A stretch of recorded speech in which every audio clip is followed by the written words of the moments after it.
J'aurais aimé poser la question au ministre de l'Intérieur, parce qu'elle s'adresse à lui.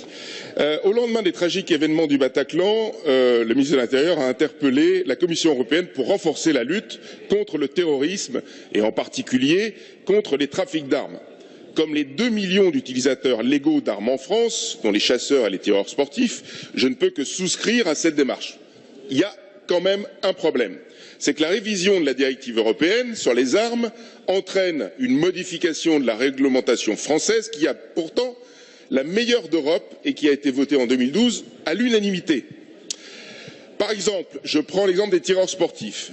Ces derniers ne peuvent acquérir une arme de catégorie B qu'après enquête de police ou de gendarmerie et une autorisation préfectorale. Cette autorisation est valable pour 5 ans, assortie d'un contrôle annuel au fichier des interdits d'armes.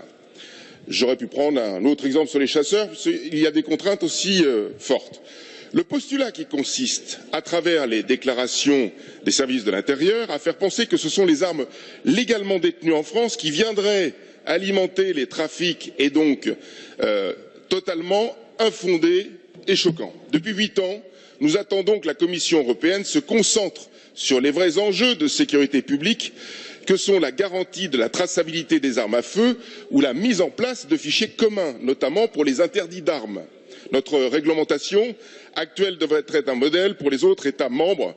Il ne doit donc pas être remis en question pour les armes et la limitation des armes en France. Pouvez-vous nous assurer que la réglementation relative à la détention d'armes légales en France ne sera pas modifiée sous l'impulsion de la Commission européenne ou celle des services de l'intérieur? Sous-entendu que dans nos armureries, les Kalachnikov ne sont pas monnaie courante. Merci. La parole est à Monsieur Harlem Désir, secrétaire d'État chargé des Affaires européennes.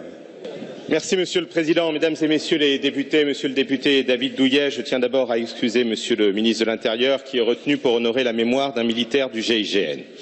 Vous l'avez dit, après les attentats du 13 novembre, la Commission européenne a accepté de répondre à une demande que le ministre de l'Intérieur, au nom de la France, avait formulée, qui est la révision de la directive de 1991 sur les armes à feu.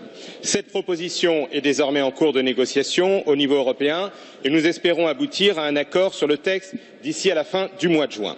Les priorités fixées par la France figurent très nettement dans le texte de la Commission et elles visent en particulier à un contrôle accru dans les transactions commerciales des armes à feu, notamment sur Internet, à une meilleure traçabilité des armes à feu sur le territoire européen jusqu'à leur destruction, à un élargissement du champ d'application de la directive avec l'inclusion des collectionneurs et des armes neutralisées, à une uniformisation du marquage, à une interopérabilité des systèmes d'information dans le flux des transferts d'armes au sein de l'Union européenne et à l'interdiction des armes semi-automatiques les plus dangereuses, car la directive précédente visait essentiellement les armes automatiques.